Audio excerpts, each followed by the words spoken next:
bom dia a todos, que seja muito proveitoso.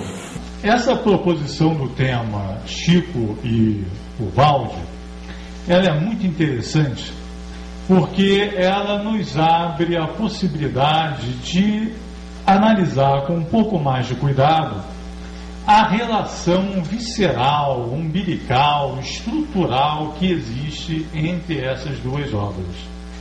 É claro que pelo fato de serem ambos dois missionários do Cristo,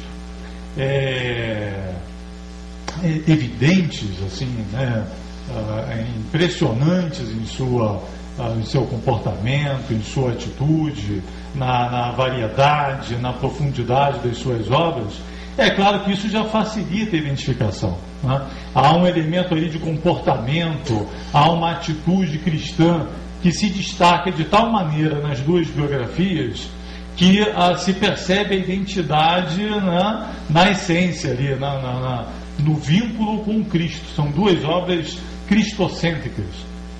Mas termos a oportunidade de um dia como esse abordar diferentes aspectos e perceber outros vínculos, né, das duas obras e como elas se relacionam, como se complementam, é muito interessante para a gente poder até olhá-las com outra perspectiva, com outra leitura e poder aproveitá-las melhor naquilo que cada uma traz como contribuição, né?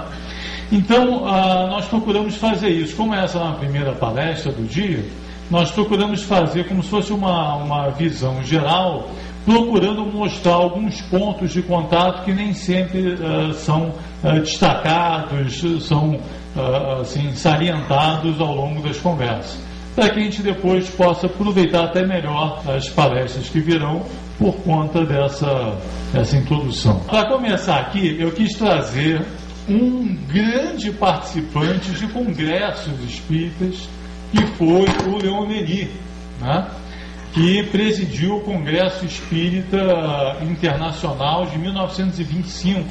Essa foto aí é exatamente de 25, da data do Congresso. Ele desencarnou em 27, quer dizer, 2 anos depois, estava com 79 anos aí. O Leon Denis, em 1911, começou a redação de uma obra que realmente é valiosa, que é O Grande Enigma. Ele levou 10 anos para redigir essa obra, e no meio dela, da sua redação, apareceu a Primeira Guerra Mundial, que lhe causou uma tristeza sem fim. Ele já estava muito adoentado, praticamente cego, então estava realmente num momento muito difícil, né, da sua trajetória final, mas ele dedicou 10 anos desse tempo à redação de O Grande Enigma. E um dos capítulos mais interessantes desse volume é um capítulo que tem como título exatamente A Missão do Século XX. A Missão do Século XX. Então estava lá entre 1911 e 1921, ali nos primeiros 20 anos do século XX, já vislumbrando qual seria o papel, qual seria a função do século XX para o prosseguimento daquele trabalho maravilhoso que foi feito ao longo do século XIX, com os grandes precursores, né, ali os coadjuvantes de Kardec, né, o próprio Leon Denis, Gabriel Delane, Pustin, Camille Flammarion, que foram os 4 grandes coadjuvantes daquele movimento que Kardec liderou no século XIX, mas que precisava ter seu prosseguimento, precisava ter seu desdobramento. Olha só como é que ele apresenta para a gente o século XX. Diz ele: o abuso dos métodos e dos processos de análise tem estado a ponto de nos perder. Consequentemente, é mister preparar as grandes sínteses, as concepções de conjunto. Olha aí.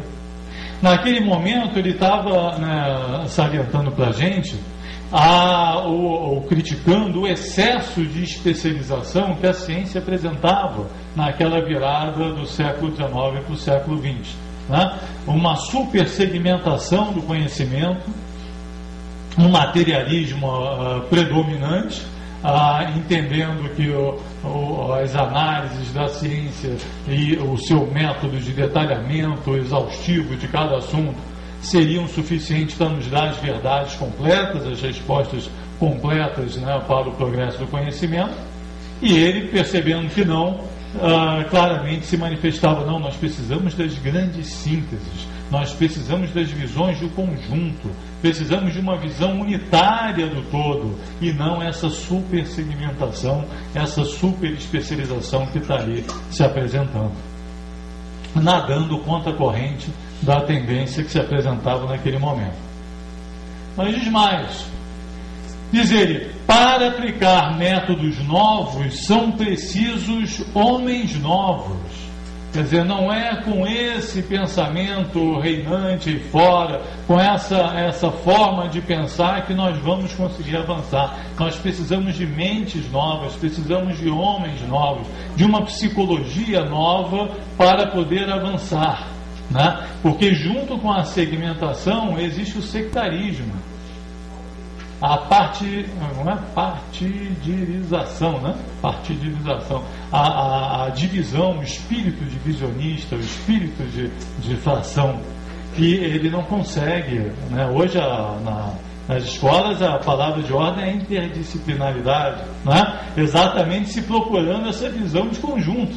Mas naquele momento não, cada um queria demonstrar que o seu ramo do conhecimento era mais importante que o outro, e aí não se conseguiria jamais ter essa visão unitária.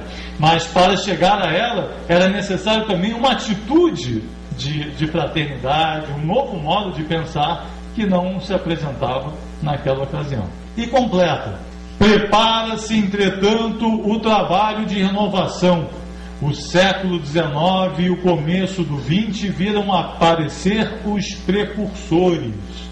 Os gênios não tardarão a vir. Então ele chama a atenção para a necessidade de uma grande síntese, chega a usar a expressão grande síntese, mostra a importância histórica, cultural, o momento, a relevância do momento, né, de termos aquela síntese que faltava, e ainda diz: os gênios não tardam a vir. Nossa, ele já estava ali, né, já estava encarnado, né, só precisava começar a mostrar o seu trabalho. Então, olha, eu fui procurar o significado da palavra gênio, só para a gente aprofundar aqui a análise. Olha o que diz lá o Michaelis, né? Substantivo masculino, vem do latim gênio, tem diversos significados, mas eu destaquei 4 aqui. O mais alto grau de potência intelectual que o espírito humano pode atingir. Os gênios não tardarão a vir. O que significa a palavra gênio? O mais alto grau de potência intelectual que o espírito humano pode atingir. Grande talento inato, índole, caráter, temperamento, aptidão, disposição natural, vocação. Então estamos falando realmente do biótipo superior lá do pensamento baldiano, né? Do evoluído, daquele que se apresenta acima da média, daquele que apresenta determinadas competências, determinadas inteligências, determinadas propriedades acima dos limites estabelecidos pelo padrão geral. Esse é o gênio em todas as áreas, em todas as épocas, que se sobressai da média do padrão estabelecido. Quais foram os gênios que apareceram? Ele fala no plural, né? Ele fala assim: o gênio não tarda a vir. Ele fala no plural. Leon Denis desencarnou em 12 de abril de 1927. Portanto, 2 anos depois daquela foto que a gente viu e 6 anos depois de ter redigido lá o Grande Enigma. Foi praticamente seu Canto do Cisne, né? Ele estava fechando ali, o Gabriel Delany desencarna em 26. Então, os 2 dos grandes coadjuvantes lá do Kardec estavam desencarnando ali na sequência. Os precursores realmente estavam encerrando a sua atividade. Ele desencarna ali em 27.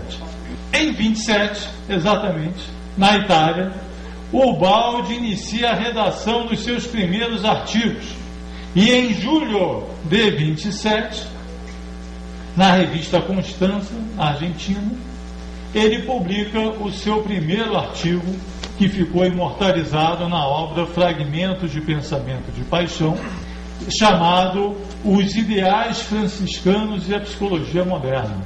Então, exatamente em julho de 1927, Ubaldi começa o seu trabalho com a publicação de seus primeiros artigos, né? E olha que coincidência, no Brasil, em julho, 8 de julho de 27, no mesmo mês, né, Chico Xavier começa o desenvolvimento da sua mediunidade, recebendo a sua primeira mensagem psicográfica, os dois, ambos, exatamente 3 meses depois do precursor desencarnar. Então, no mesmo mês, os dois começam. Mas, olha mais uma coincidência. Em dezembro de 31, na Itália, Ubaldi recebe a primeira das chamadas grandes mensagens, né? A mensagem do Natal, no silêncio da noite santa, escuta, né? E dá início formal ali à sua obra.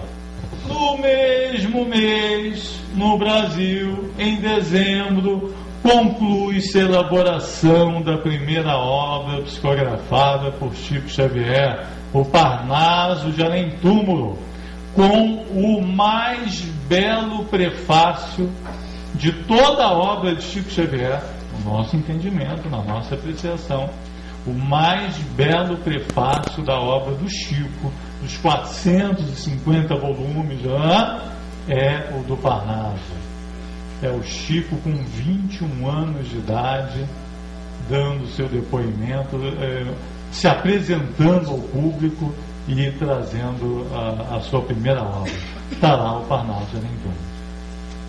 Gente, eu não sei se todos já tinham aqui se dado assim, consciência dessas coincidências, entre aspas, mas foi um ritmo matemático, né? Leon Denis, o precursor, desencarna lá em abril, eles começam certinho em junho e vão até dezembro de 31 e apresentam os dois as suas primeiras obras exatamente no mesmo período. Então, os gênios chegaram. Os gênios chegaram. Ora, que tipo de genialidade é essa? É uma genialidade psíquica do mais alto valor. Nós não estamos falando realmente de duas pessoas comuns. Estamos falando de pessoas que tinham capacidades psíquicas únicas, né?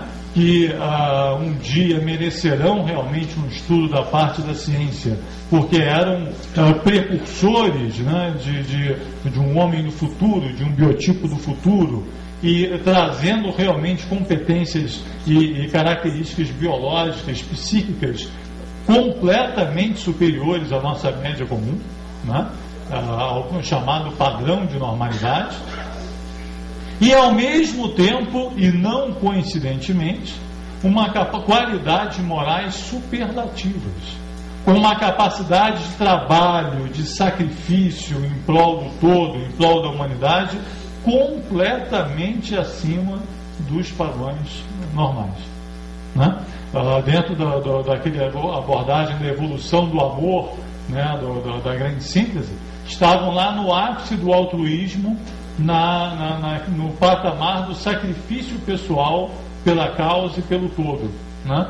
E apresentavam realmente esse padrão como seu padrão de normalidade, segundo a mensagem, né, que é lembrada aqui pelo Aristóteles de Francisco ontem, o sacrifício normal, o sacrifício deve ser o nosso comportamento constante, né? O nosso padrão de todo momento, né?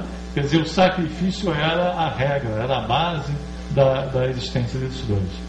Então, é uma genialidade combinada, né? Você tem características psíquicas completamente diferenciados e ao mesmo tempo um padrão de moralidade extremamente superior ao nosso momento. No caso do Chico, temos uma mediunidade exuberante, né, e polimorfa, transitando aí pela psicografia, pela psicofonia, pela vidência, pela audiência, pelos efeitos físicos, pela xenoglossia, né, mensagens em outros idiomas desconhecidos pelo médium, enfim, em todas as variedades, em todas não, mas em muitas variedades mediúnicas, uma competência, um padrão absolutamente superior, uma facilidade, uma flexibilidade, uma sensibilidade muitas e muitas vezes acima da média, né? E não fosse toda essa capacidade, toda essa sensibilidade, não fossem elementos de diferenciação, a capacidade de trabalho associada. Então, agora por conta do centenário, houve a publicação de diversas curiosidades, estatísticas, coisas sobre o Chico. E aí dizia, olha, tal livro foi recebido em 2 dias, tal livro foi recebido em 1 dia. Vocês devem ter visto, saiu muito em jornais, em livros e tal. Eu convido a todos aqui para fazer um exercício. Pega o nosso lar, tenta copiar à mão em 1 dia. Bota uma toalha branca na mesa, né? Pega umas canetas bacanas, ou então bastante lápis, bastante papel, tá? Faz aquela, né, ginástica com o braço, tal, pega uma cadeira bacana. Quando der 8 da matina, começa. Quando chegar meio-dia, você não aguenta mais o braço, né? Já está naquele limite, a um passo da tendinite crônica, né? E não sabe mais o que fazer, ainda vê a tarde, a noite inteira pela frente, que você deve estar no capítulo 10, mais ou menos, dessa altura do campeonato, são 50, você não sabe mais o que fazer. E, gente, então aí que eu digo, não é apenas a mediunidade, porque você podia ter a mediunidade e não ter o mesmo volume da obra, percebe? Né? As duas coisas não são necessariamente combinadas, elas só se combinaram porque, além da sensibilidade da mediunidade, havia o valor moral do médium, né? Porque senão essas duas coisas não se combinariam dessa forma. No lado de Ubaldi, uma variedade mediúnica ou psíquica diferente. Depois de 150 anos de doutrina espírita e das ciências psíquicas, né, da parapsicologia, da metapsíquica, toda, né, sociedade de estudos psíquicos, a gente acha que entende alguma coisa de fenômeno mediúnico, de fenômeno psíquico e tal. A gente está no beabá do beabá do beabá, né? Recentemente, com aquelas pesquisas do Ian Stevenson sobre reencarnação, quem se der ao trabalho ali de aprofundar a análise e tal, vai ver determinados aspectos sobre a lembrança das crianças, sobre a questão das cicatrizes e defeitos de nascença, uma série de aspectos ligados à reencarnação que vão muito além da teoria que havia sido publicada até então na literatura espírita. E o sujeito não era, o Ian Stevenson não era espírita, ele era um cientista. Mas exatamente pelo fato de ser um cientista, ele vai se aprofundando, né, com a análise dele, ele acabou descobrindo questões sobre o perispírito, sobre a influência da psique na formação do organismo, diversos aspectos ligados à reencarnação que nós não havíamos visto.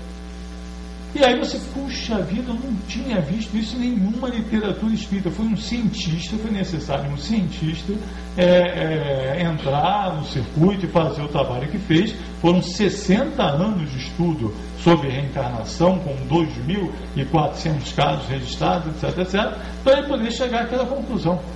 Então, a mesma coisa sobre as variedades mediúnicas, né? Nós nos habituamos a ver determinados padrões, determinados tipos de mediunidade, muitos deles presentes na mediunidade do Chico, e aí passamos a acreditar que só aquele tipo de mediunidade é que existe.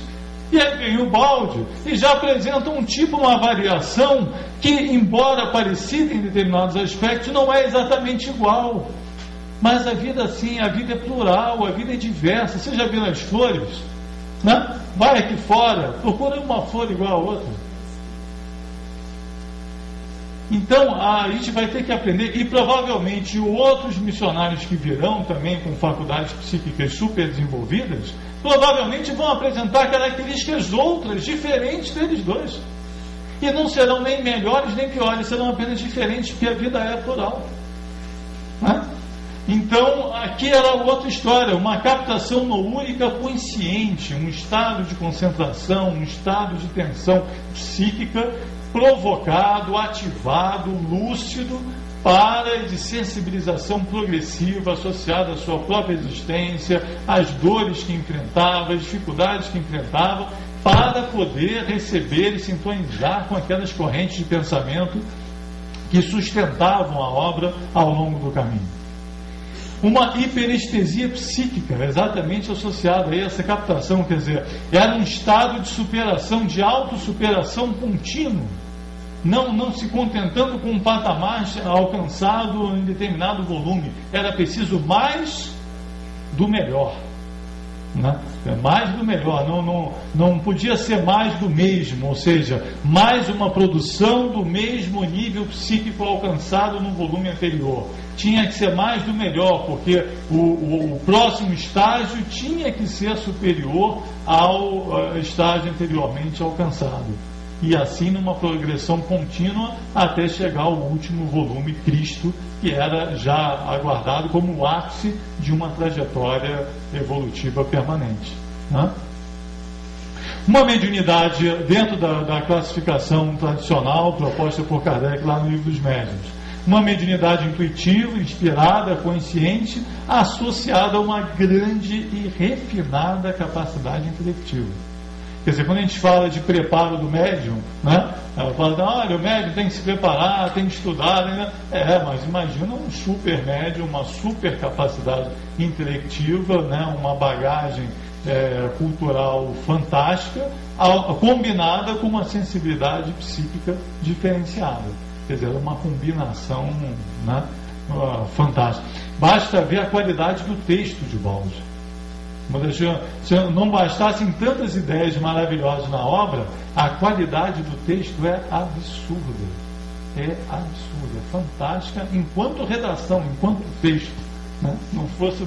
Não bastasse a qualidade da obra em si. Então, são gênios diferentes, com papéis e valores e atributos diferentes, mas realmente acima de qualquer padrão, de qualquer referência anterior que se tenha estabelecido. Pode-se dizer mesmo que nós temos a felicidade de estar comentando dois casos fantásticos de mediunidade e únicos na história humana. Embora sejam diferentes, cada um em si é absolutamente único na história humana, na sua capacidade, na sua produtividade, no resultado alcançado com o dom recebido. Outra característica essencial, nós estamos realmente falando de dois apóstolos do Cristo, duas personalidades cristocêntricas do mais alto grau. Né? A gente olha lá um Francisco de Assis com aquela paixão, né, que foi tão lembrada ontem, e realmente, embora em graus menores, né, ao de Francisco, nós encontramos em pleno século XX dois personagens que viveram, respiraram, se alimentaram, se motivaram, se sacrificaram e deram tudo de si por amor ao Cristo e ao Evangelho e aquilo que representa. A paixão, uma coisa que chama a atenção, todas essas fotos que a gente tem visto são fotos assim dos dois mais jovens, né? Então eu volto aqui, ó, tanto o Baldi quanto o Chico, a gente está vendo aqui os dois na flor da idade, né? Num bom momento orgânico. Quando você olha as fotos dos dois idosos, né, mais ali no final, né, estão no limite da capacidade orgânica. Não sobrou nada. Não sobrou nada.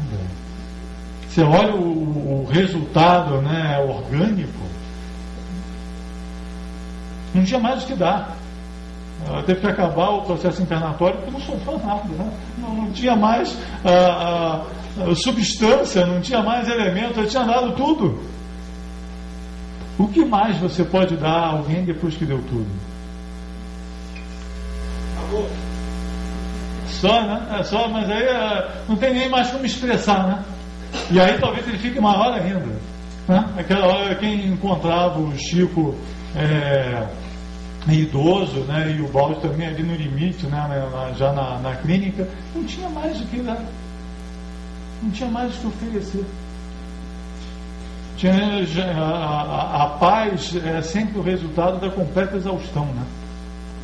A paz, quando Cristo nos ofereceu a paz, faltou dizer isso, né? Você encontra a paz realmente quando o amor chega à exaustão, quando o limite da capacidade de doação e a plenitude do amor foi alcançado. E eles chegaram nesse patamar, dentro das suas limitações, dentro daquilo que eles podiam oferecer, eles chegaram ao limite. Então é importante a gente ter essa consciência, né? Estamos aqui analisando duas pessoas que, além de serem os gênios que nós comentamos, que tinham todas aquelas peculiaridades, todas aquelas qualidades, eles tinham essa energia, essa vontade que levou ao limite a sua entrega, a sua doação, a sua capacidade de entrega.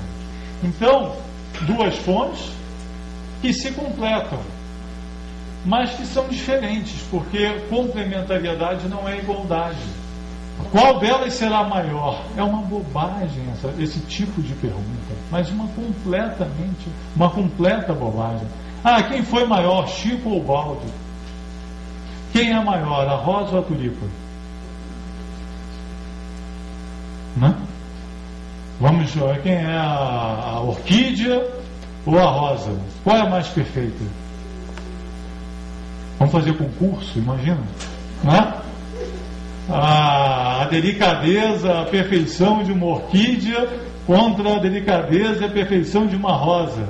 Vão aparecer os rosistas, os orquidistas, né? Vão brigar assim, denodadamente pela vitória da orquídea, pela vitória da rosa, e as duas continuarão em paz, placidamente, num jardim muito florido. Não é isso? Não é mais ou menos o que a gente faz? Então, não tem razão nenhuma para esse tipo de pergunta. O que a gente precisa é aproveitar o que cada uma tem para oferecer para a gente, cada obra tem para oferecer para a gente. Olha aqui, ó. Você precisa fazer a eleição entre qual o maior gênio, Da Vinci ou Einstein? Né? Você não pode aproveitar as contribuições do Da Vinci, não pode aproveitar as contribuições do Einstein, do Newton, de tantos outros. Olha outra escolha difícil aqui, quer ver? Você prefere Mozart ou Beethoven?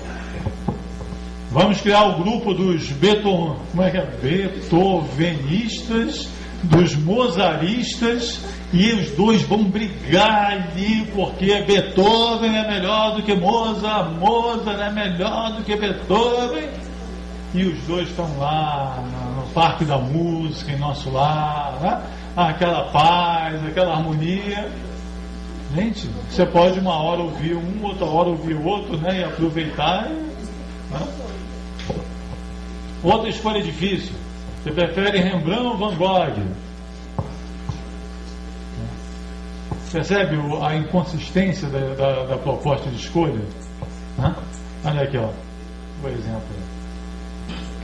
É mais ou menos, se a gente observar, é mais ou menos isso que nós temos feito ao longo dos séculos.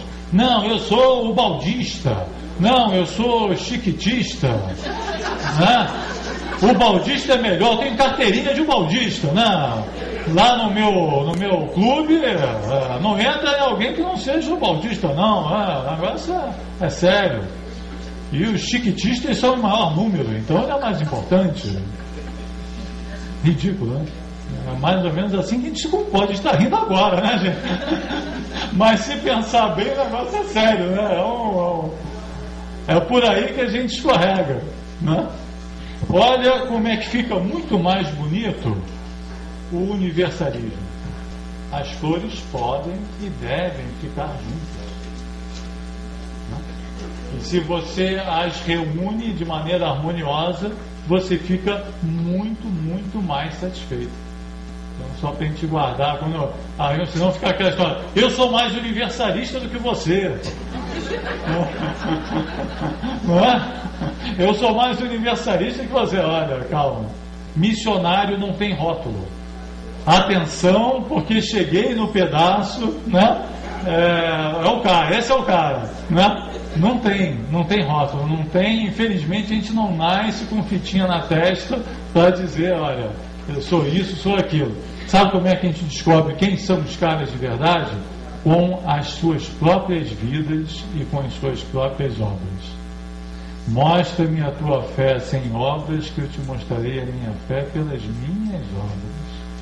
Então, aqueles que dizem não são, e aqueles que são não dizem. Deviam combinar isso, não é melhor, né? Acertar, né, Cacheta, esse negócio. Mas tudo bem, a humildade é a característica predominante. Então a gente descobre aos poucos. E muitas vezes só percebe depois, só percebe no final. Quando chega aquele momento de exaustão completa, que não sobrou nada, aí que você olha: puxa, mas está aí, olha. Né? Mas a gente precisa cultivar essa abertura, porque novos missionários virão, novos mensageiros virão, e a gente precisa saber recebê-los com um carinho devido para dar tempo da flor florescer. Né? Senão a gente mata as flores antes que elas cheguem no tempo devido. Nós vamos, na sequência, mostrar como alguns elementos fundamentais das duas obras estão absolutamente ligados. Mas antes eu vou dar uma aquecida aqui, foi daí a ideia que eu falei de introdução, né, porque ajuda até na sequência das outras palestras, a gente lembrar alguns conceitos importantes da obra de Ubaldi, que a gente vai ver depois ali na obra do Chico, tão presentes, embora de formas diferentes, né, conforme a gente acabou de citar. O primeiro conceito, talvez fundamental da obra ubaldiana, a gente já sabe que é o monismo, né? Monismo que não tem nada a ver com mônada, né? No sentido que inicialmente talvez se associe ao termo, mas muito mais com unicidade. A unicidade da lei, a unicidade das coisas, a unicidade dos princípios que governam o todo. Se a gente entende essa unicidade, tanto no aspecto da lei, uma única é a vontade do Pai, quanto no aspecto da substância, né, uma substância única, uma matéria-prima única, que provém de Deus e que dá origem a tudo que existe, a gente quebra, racha uma dicotomia que existe no nosso pensamento entre matéria e espírito, a qual nós fomos adestrados, né, a entender essas duas coisas, desde lá de René Descartes, né, século XVII, nós fomos adestrados a imaginar que matéria é matéria, espírito é espírito, e que essas duas coisas são inconciliáveis, e que, portanto, religião e ciência também o são, e que fazem parte de mundos distintos, cada qual com o seu papel e sua função, mas sem uma convergência possível, absolutamente paralelos. E a obra ubaldiana traz essa contribuição histórica de perceber que só se conseguirá unificar outra vez ciência e religião, essas duas grandes vertentes do pensamento humano, se nós realizarmos e percebermos que a substância é única, o pensamento é único. As mesmas leis que funcionam para o reino material se aplicam e funcionam igualmente para o reino espiritual. Matéria, energia e espírito são apenas estados diferentes da substância original, assim como água, vapor e gelo são estados diferentes, a gente aprende isso na escola, do objeto água. Então, essa ideia de unicidade é muito importante porque ela vai nos ajudar a compreender, por exemplo, a grande síntese e a toda a teoria da evolução apresentada na obra de Ubaldi. Nós, ao longo do processo evolutivo, nós temos manifestações e estados diferentes da mesma substância, que evolve e se revela progressivamente na medida que a sua trajetória, que o fenômeno se realiza, né? Essa ideia, o Ubaldi, né, e sua voz, né, principalmente, traduziu magistralmente, da forma mais sintética que se poderia imaginar, nessa chamada equação da substância, onde ele se serviu de letras do alfabeto grego para traduzir uma ideia principal, essa ideia principal da unidade. Então, ômega representa o todo, e esse todo ele é composto por alfa, que representa o espírito, beta, que representa a energia, e gama, que representa a matéria, que, embora diferentes nas suas expressões, são sempre variações da mesma substância que dá origem a todas as coisas. Então, daí até a palavra universo, né? Unidade na diversidade. A diversidade que se percebe, na verdade, esconde uma unicidade que é a fonte de todas as coisas. Tá? Então, essa é uma ideia central, né, que vai ajudar a entender a teoria da queda, que vai ajudar a entender a teoria da evolução, que o arcabouço principal da obra ubaldiana está ligado a essa equação e esse entendimento. Na grande síntese, ele exatamente mostra o primeiro ciclo da trajetória, colocando em movimento, né, esses elementos. Ele mostra como a matéria surge, né, como surge a matéria no universo, como surge o universo que nós conhecemos através do hidrogênio. Depois, a evolução da matéria, passando por toda a série estequiogenética dos elementos químicos, lá da tabela periódica, né, que tanto nos assustava nos bancos escolares, não é isso?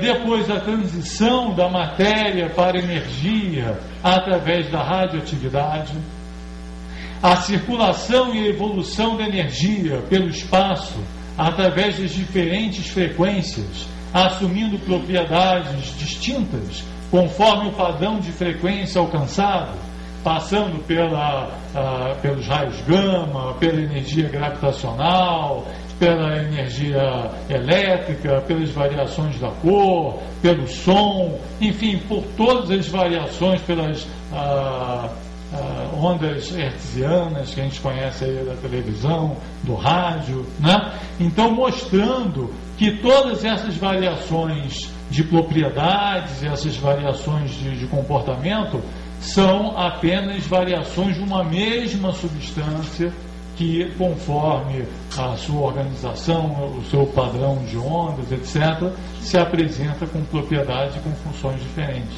Prosseguindo nessa viagem, né, mostra aqui como da energia surge a vida.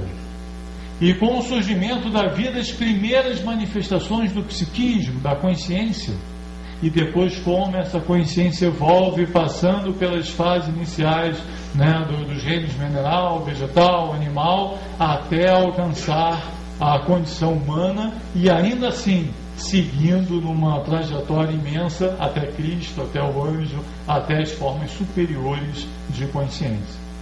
Então, na grande síntese, nós temos uma descrição completa de toda a trajetória evolutiva como nunca se viu na literatura humana. Como nunca se viu. Nunca na história do conhecimento se produziu uma síntese tão perfeita e ao mesmo tempo tão completa, tão detalhada, tão esclarecedora do processo evolutivo como foi feito na grande síntese logo no início da obra de Ubaldi. Todos os cientistas que hoje falam da chamada teoria de tudo, os grandes nomes dessa ciência de final do século XX, início do século XXI, tentam chegar nessa visão unitária e conceitual do processo evolutivo, tentando descobrir como é que da matéria surge a vida, como é que da vida surge a consciência, mas nenhum deles, até agora, chegou perto da inteireza, da completude, da abrangência apresentada por Ubaldi na Grande Síntese e que marca, digamos assim, a primeira etapa da sua obra. Então, é uma obra histórica, é muito difícil para nós, que somos personagens dessa época, né, termos a dimensão do valor das obras que estão presentes e que fazem parte, né, estão aí ao nosso redor. Mas essa certamente vai marcar a história e durante muitos e muitos e muitos séculos se falará dela pelo seu ineditismo, pela sua antecipação, pela pujança conceitual que ela apresenta. Mas evolução é um movimento para fora, né? Evolução, movimento, e exatamente o prefixo que traz essa ideia da exteriorização permanente das potencialidades latentes. O reino de Deus não se encontra nem aqui, nem lá, nem acolá. O reino de Deus se encontra dentro de vós. A mensagem é a mesma, né? Na obra baldiana nós vemos em detalhes como essas potencialidades adormecidas no psiquismo humano se revelam ao longo do tempo. Depois de ter explorado e desenvolvido ao longo de toda a obra italiana diferentes aspectos do processo evolutivo, o Ubaldi, em 51, redige uma outra obra antológica chamada Deus e o Universo, em que ele, numa visão síntese, percebe e desenvolve o raciocínio ligado à involução, que exatamente como o nome diz, né? O quer dizer, o processo de introversão, de envolvimento, que antecedeu e deu origem ao processo evolutivo, que na verdade é uma sequência do processo original que estaria aí descrito. O Ubaldi mostra então de maneira também inédita no conhecimento humano, é pioneiro nesse aspecto, como do universo completamente espiritual, consciente, ao qual ele chama o sistema, deste universo surge o nosso universo conhecido, o universo material, que, segundo o entendimento lá do Livro dos Espíritos, Allan Kardec, poderia nunca ter existido ou mesmo deixar de existir. Questões 85 e 86 do Livro dos Espíritos. Mas que passou a existir em função de uma mudança de comportamento, de uma mudança da psicologia reinante, que era absolutamente altruística, né? Onde o Logos, o Verbo, estava com Deus, estava com ele sintonizado, e parte dele perdeu essa sintonia pelo fato de passar a um padrão de psicologia egoística, né? Não egocêntrica no sentido baldiano, mas egoística, pensando em si e não no todo, e dando origem ao universo que nós conhecemos. Uma frase extremamente instigante, impactante lá da Grande Síntese o universo é uma doença passageira no seio da eternidade. Olha só. O universo é uma doença passageira no seio da eternidade, dando um nó nas concepções humanas, outra vez com um sentido de vanguarda absurdo. Só agora, eu não sei se talvez os colegas possam trazer outra referência, mas só agora, nos anos 90 do século XX, pela primeira vez eu encontrei algum pesquisador que se aproximou das ideias apresentadas lá por Deus do Universo, que foi o Amit Goswami, naquele universo autoconsciente, em que pela primeira vez eu vi um cientista dizer que a matéria-prima da criação não era a matéria, é a consciência. Olha que bacana. Dando um nó completo, né, no status quo do conhecimento científico e rasgando uma vertente completamente nova para o progresso do conhecimento e a revisita de todo um conjunto de conhecimentos já tido como definitivo, né? Então, a partir da compreensão dessas duas vertentes, nós temos aí o chamado ciclo involutivo e evolutivo. Involutivo primeiro, né, dando origem ao processo da evolução, e evolutivo depois. A evolução, na linguagem evangélica, é realmente o caminho de volta do filho pródigo, né? E é nessa perspectiva, nesse entendimento, que a gente deve perceber. Feito então essa ultra síntese, né? Só para pegar os aspectos principais, a pergunta que se apresenta é a seguinte: como é que essa ideia que o Baldi nos traz se apresenta nas revelações? Uma coisa que eu sempre procuro, né, chamar a atenção é que uma das melhores formas de você perceber o valor de uma nova contribuição, de um novo missionário que chega trazendo contribuições novas, é você olhar a coerência dele com toda uma trajetória de revelações e de conquistas que nós temos anteriores a ele, né?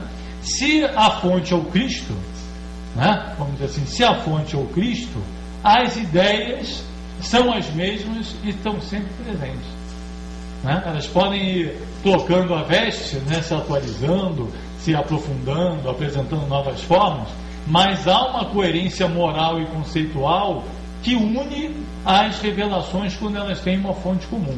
Vocês querem ver? Olha que bacana isso aqui. A ideia da evolução. Nós vimos ali no gráfico que da matéria surge a energia, pode dizer assim, evolve, porque vem de dentro. A planta não nasce da terra, né? A gente não vê a gente vê a evolução, ou seja, a manifestação para fora daquilo que nasce da terra, não é isso? Então, com essa mesma ideia de emersão, de evolução, nós podemos dizer que a energia evolve da matéria, que a vida evolve da energia e que o psiquismo evolve da vida. Não fica mais fácil, né? Aí cada coisa vai brotando da anterior, né? Como se fosse uma planta.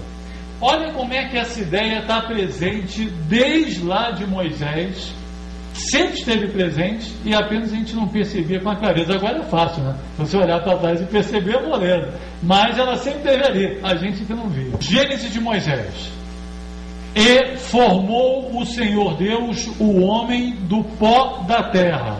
Olha só, eu tenho aqui a ideia do homem, né? Da consciência do ser humano, e aqui o pó como representante do mineral, né? Ali, ó. É uma ideia poética, mas está ali, ó, do pó ao homem. Olha a frase aqui de João Batista, registrada lá por Mateus, no capítulo 3, versículo 9. Porque eu vos digo que mesmo destas pedras Deus pode suscitar filhos a Abraão. Aqui, ó, pó, pedra, homem, filhos a Abraão, né? A mesma ideia. É claro que o simbolismo vai mudando. Agora vamos ver ali na revelação de Kardec, na codificação kardeciana. Tudo se encadeia na natureza, do átomo ao arcanjo. Ó, átomo, pedra e pó, que começou um dia por ser átomo. O arcanjo estava encarnado lá por ser átomo. Então, ó, arcanjo, filhos a Abraão, homem, pó, pedra e átomo. A mesma ideia. E aí chega o Baldi e traz a sua contribuição. Do urânio ao gênio, traçaremos uma linha que deverá ser contínua. É a mesma ideia, não é? Então, muitas vezes, quando aparece aí uma figura nova, se você for ver aí na essência, a revelação continua, ela se aprimora, realmente o fraseamento aqui é perfeito, é o que a gente fala da redação de Ubaldo, né? Do Urânio ao gênio traçaremos uma linha que deverá ser contínua. A ideia está clara, está presente ali, você rapidamente intui, né, o que está se apresentando. Mas aqui ela já estava um pouco mais clara e aqui estava num simbolismo, mas a ideia é rigorosamente a mesma. Vamos ver na evolução. Olha aí, ó. E criou Deus o homem à sua imagem. Esse é um pouco mais difícil, porque ele não é tão literal quanto o da evolução, mas a gente pega do mesmo jeito. Olha aí, ó. Gênesis capítulo 1, versículo 27. Deus criou o homem à sua imagem. Ora, qual é a melhor definição de Deus que nós temos até hoje? É de Jesus, né? Só o Filho do Homem viu ao Pai, não é isso? Então a melhor descrição tem que ser a dele, né? Então Deus é Espírito. Deus é Espírito. E no princípio era o Verbo, no princípio era o Logos, no princípio era a consciência, no princípio era imaterial, né? Deus nos fez a sua imagem e semelhança, significa que nos fez igualmente consciência, imateriais, espirituais. O efeito é tão mais semelhante à sua causa quanto mais próximo dela se encontra. Vou repetir: o efeito é tão mais parecido com a sua causa quanto mais próximo dela se encontra. Onde é que está a água mais pura? Está próximo da fonte. Onde é que está o calor mais intenso? Próximo da chama. Onde é que está a luz mais forte? Próximo da lâmpada. Então, olha a frase ali do Livro dos Espíritos, ó, na introdução. Eu destaco a da introdução e não das questões de 85 e 86, né, do Livro dos Espíritos, com essa frase, porque na introdução Kardec fez um resumo da doutrina espírita. E nesse resumo ele procurou colocar o principal, né, aqueles pontos que ele mais entendia serem determinantes. E ele colocou exatamente esse, olha, que combina exatamente com os pontos anteriores. O mundo espírita é o mundo normal, primitivo, eterno, pré-existente e sobrevivente a tudo. E aí poderia aqui acrescentar: o universo físico é uma doença passageira no ser determinado, né? Então, só para mostrar que o encadeamento das ideias é completo, perfeito, e a obra de Ubaldo se encaixa com uma luva em toda a tradição revelacional que nós temos desde Moisés até recentemente na codificação kardeciana e na doutrina espírita. E na obra do Chico? Será possível encontrar em suas centenas de obras a mesma contribuição, o mesmo raciocínio, os mesmos elementos? Estarão as duas obras de Chico e Ubaldo alinhadas em seus alicerces conceituais? Porque aquele eixo aqui, ó, o ciclo involutivo e evolutivo, é o resumo perfeito da obra de Ubaldo. Tanto a evolução quanto a involução, todos os aspectos que ele desenvolveu em torno desse ciclo, seria talvez o resumo perfeito do conjunto da obra.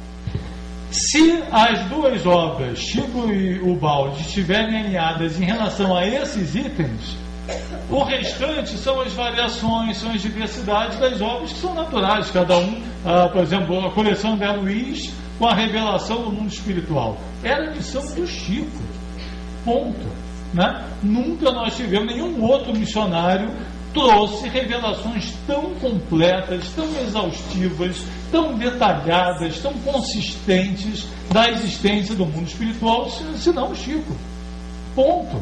A mesma coisa é histórica a obra. No futuro, quando uma sociedade mais espiritualizada, conhecer cidades espirituais, vai ter turismo, né, do plano físico e do espiritual, com passagem de ida e volta, né? Você vai poder conhecer. Exatamente. E custa para voltar, né? Então vai ter tudo, vai ter videoconferência, vai ter, né, como é que é a visão computador e TV, vídeo, como é que é? Vai ficar não, mas a da Sônia Rinaldi lá, como é que é? Da transcomunicação, vai ter tudo, transcomunicação com webcam, vai ter tudo, né? Vai ser muito chique. Mas nessa sociedade futura, alguém vai olhar para o Chico com um carinho sem igual e vai dizer assim: meu Deus, que antecipação, que obra maravilhosa, como é que ele pôde antecipar isso tudo dessa forma, né? Olha essa pérola logo no Parnaso de Além Túmulo, falando aqui de evolução primeiro. Eu dividi as citações e eu sei que o Gilson na sequência, né, vai fazer um estudo aí sobre a queda, então trouxe só uma degustação aqui para a gente não se aprofundar, mas exatamente para já mostrar para vocês: caramba, está tudo ali. A mensagem é a mesma, é um pensamento, é o pensamento do Cristo em diferentes colorações, em diferentes variações, mas a ideia e a mensagem são rigorosamente as mesmas.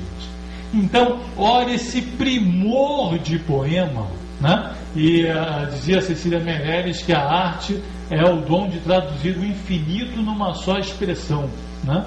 E está aí a riqueza uma versão poética, seria uma síntese poética do processo evolutivo. Eu peguei só aqui as primeiras estrofes, né? De onde venho? Das eras remotíssimas, das substâncias elementaríssimas, emergindo, olha aí, ó, emergindo, até a palavra tecnicamente falando está perfeita, né? Emergindo das cósmicas matérias, venho dos invisíveis protozoários, da confusão dos seres embrionários, das células primevas, das bactérias. Venho da fonte eterna das origens, no turbilhão de todas as vertigens, em 1000 transmutações fundas e enormes, do silêncio da mônada invisível, do tétulo e fundo abismo, negro e horrível, vitalizando corpos multiformes. Sei que evolvi e sei que sou oriundo do trabalho telúrico do mundo, da terra no vultoso imenso abdômen, sofri desde as intensas torpitudes das larvas microscópicas e rudes a infinita desgraça de ser homem.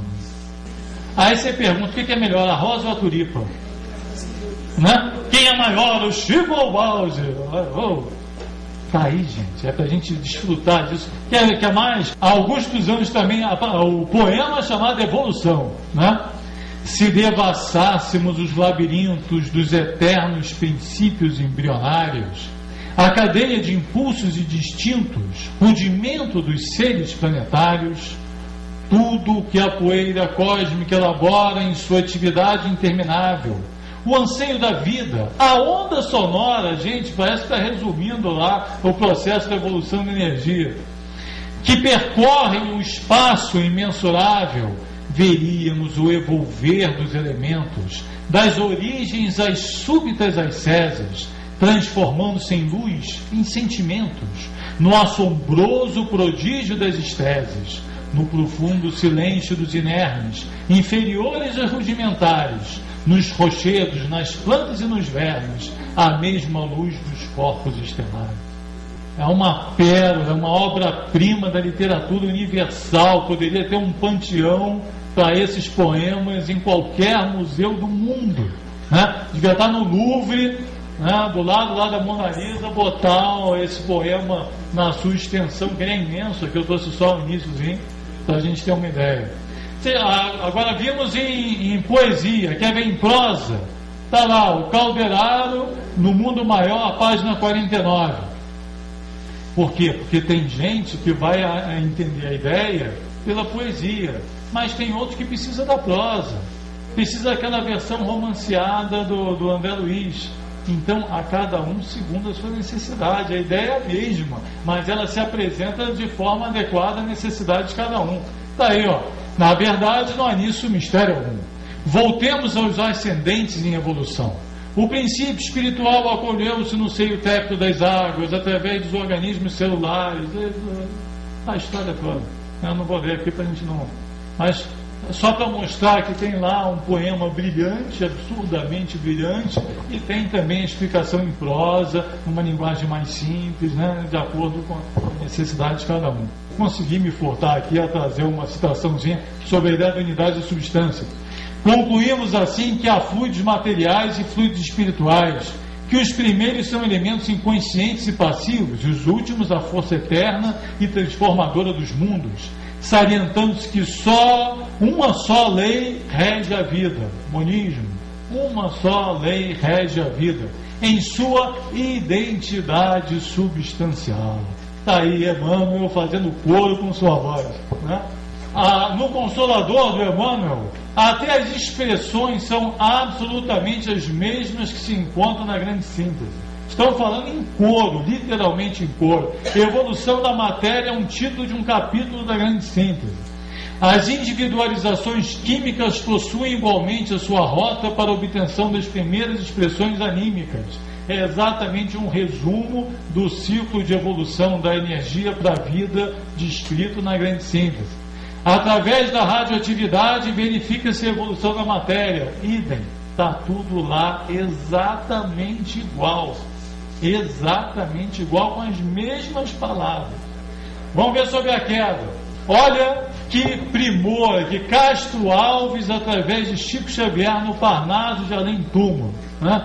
Há mistérios peregrinos, no mistério dos destinos, que nos mandam renascer. Da luz do Criador nascemos, múltiplas vidas vivemos, para a mesma luz volver. Olha a ideia do ciclo aí, né? Ciclo, evolução, evolução. Perfeito. Só que é uma poesia. Você pode escolher o gráfico, você pode escolher a equação da substância ou pode escolher o poema. O que você prefere? Pode, é a linguagem de cada um. A vida é múltipla, né? Outra, poema de Bocage, recebido também pelo Chico, também com a ideia da queda. Vive o homem no mundo sorte dura, por estranho caminho arremessado. Fera o titã cativo a negro fado, do berço morno à fria sepultura. Triste filho dos céus, de alma perjura, desprezível Adão acorrentado, ao desterro de sombras do passado, respira o lodo e chora a desventura. Ao vão orgulho, a esse Deus inimigo, altares vãos erige, por vaidade, que na treva o mantém revel mendigo. Por mais altos pregões a felibrade, traz desditoso o cárcere consigo, atado à morte em plena eternidade. E aí vocês dizem assim: Júlio, mas os poemas estão longos, talvez precise de uma frase mais curtinha para fechar essa história. Aí tá bom. A evolução é a nossa lenta caminhada de retorno para Deus. Os que mais amam vão à frente, traçando o caminho aos seus irmãos. Nós tivemos em Ubalde, Chico, 2 irmãos que foram à nossa frente, carregando suas cruzes com brilhantismo, com um esforço sem igual, com exemplo de dedicação, de fraternidade, de coragem, de sacrifício, que deveria nos inspirar a todos para, pelo menos, fazermos jus às imensas bênçãos recebidas. Que Deus abençoe o nosso 15º Congresso Pedro Baldi e que possamos sair todos aqui imbuídos de transformar nossas vidas na direção do amor e da fraternidade universal. Que Jesus nos abençoe a todos.